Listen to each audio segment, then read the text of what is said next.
Traditional water resources management to a more integrated approach, the Department of Water Resources on Tuesday launched the Gambia Country Water Partnership, and as Aji Amisise reports, the Country Water Partnership comprises the private sector, civil society organizations, and the Gambia's development partners.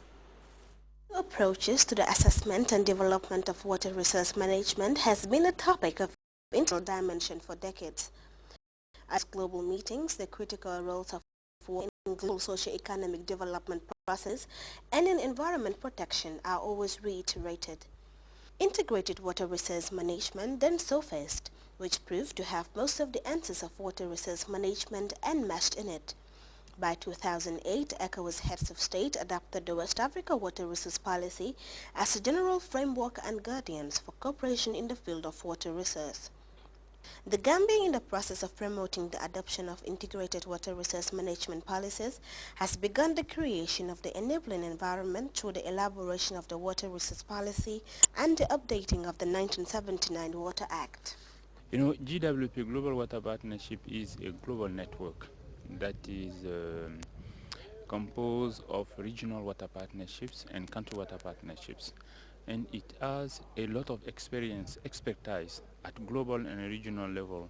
And a country that is part of this network can benefit from the experiences and the expertise of this global network. At the end of this validation meeting, we are expected to have the Gambia Country Water Partnership established, and all the major stakeholders are on board.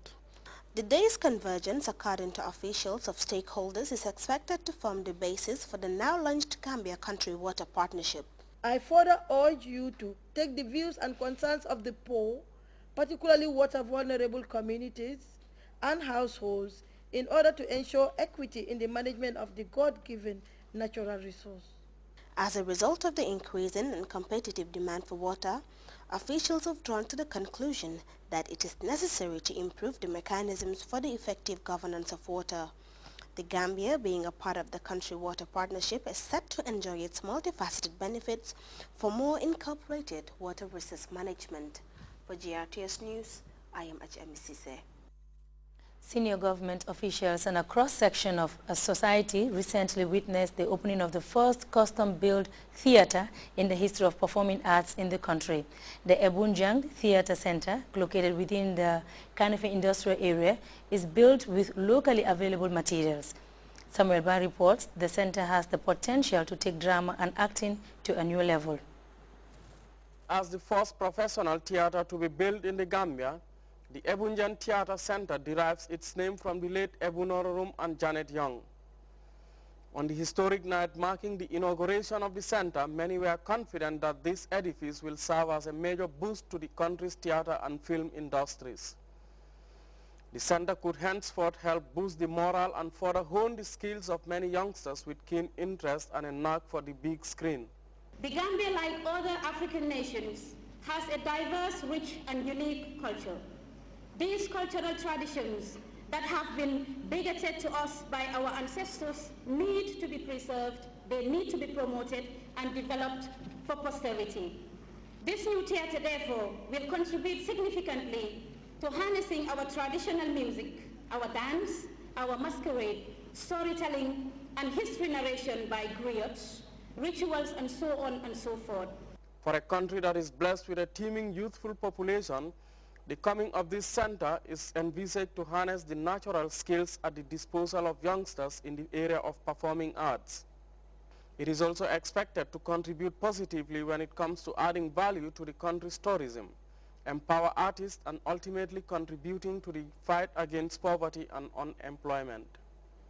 According to the International Labour Organization, ILO, the statistics show that 61% of the population in the Gambia is below 24 years of age.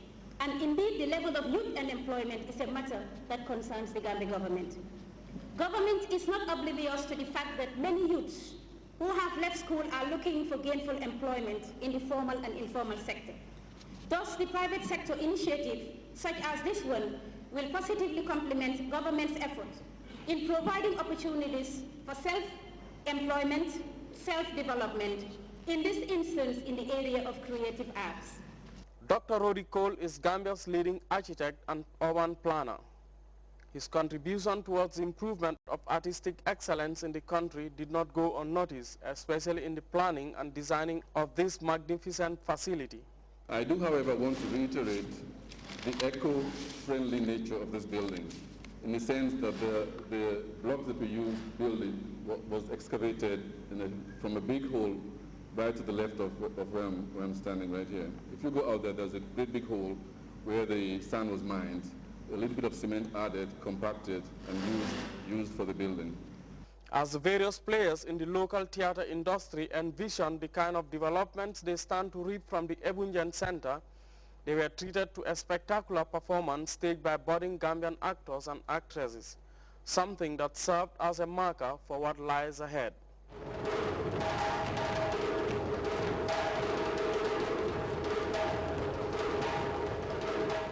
Samuel Ba, GRTS. You can also follow that story and other GRTS programs live on our website at www.grts.gm. There you can also monitor GRTS Radio Live. We'll take our first break. Stay tuned.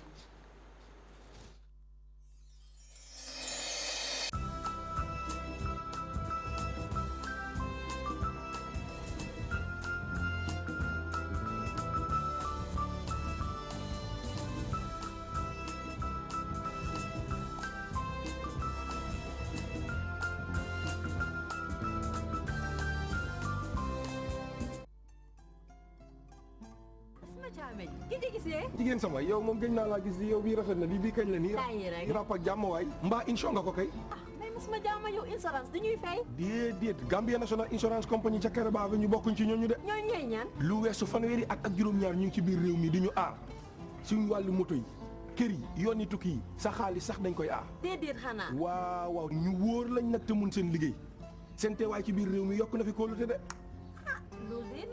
gis nga bi ci gën a tee neex nag ñoo gaaw a fay yàqu-yàqu dañuy fay yàqu-yàqu ci num gaawee boo eboo daal dawal dem insho yi kon xaaral ma dem fagaru dafal gaaw moo gën faju jërëjëf suma caam jërëjëf de bii moom da nga ko war a insho waay rap ak jàmm waay Gambia National Insurance Company seet si leen ñu tey pour seen bépp wàllu insurance. Welcome back. Former member of the United Nations Security Council, the UK, France, Germany and Portugal have expressed indignation at Israel's publication of tenders for construction projects in East Jerusalem and the West Bank. And in Cuba, flags are flying at half-mast as the nation mourns the North Korean leader Kim Jong-il. For these and other stories, we go with this roundup of World News. Condemned Israel's decision to publish tenders for construction projects in East Jerusalem and the West Bank. These four countries expressed indignation at this recent development and furthermore demanded that Israel do more to stop settlers' attacks on Palestinians. The South American consortium, Mercosur, has signed a free trade agreement with the Palestinian Authority during a summit held in Montevideo, Uruguay. The agreement was signed by Presidents Cristina Kirchner, Dilma Rousseff, Hugo Chavez and Rafael Correa. It is the first such agreement between the Palestinian Authority and South America. Mercosur signed a similar agreement with Israel in March 2011. The Cuban flag is being flown at half-mast on all public buildings in honor of Kim Jong-il. Cuban authorities decreed on Monday 3 days of national mourning following the announcement of the North Korean leader's death on Saturday. Cuba and North Korea have maintained close diplomatic ties since 1960. Pyongyang remains one of Havana's few allies after the breakup of the Soviet Union and the end of the Cold War.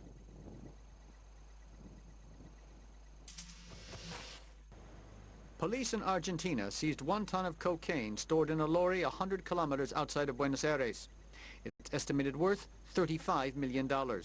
3 people were arrested. The sting, known as Operation White Christmas, was carried out after 6 months of investigations. Argentina is one of the main routes used for the export of cocaine from Colombia and Bolivia to Europe.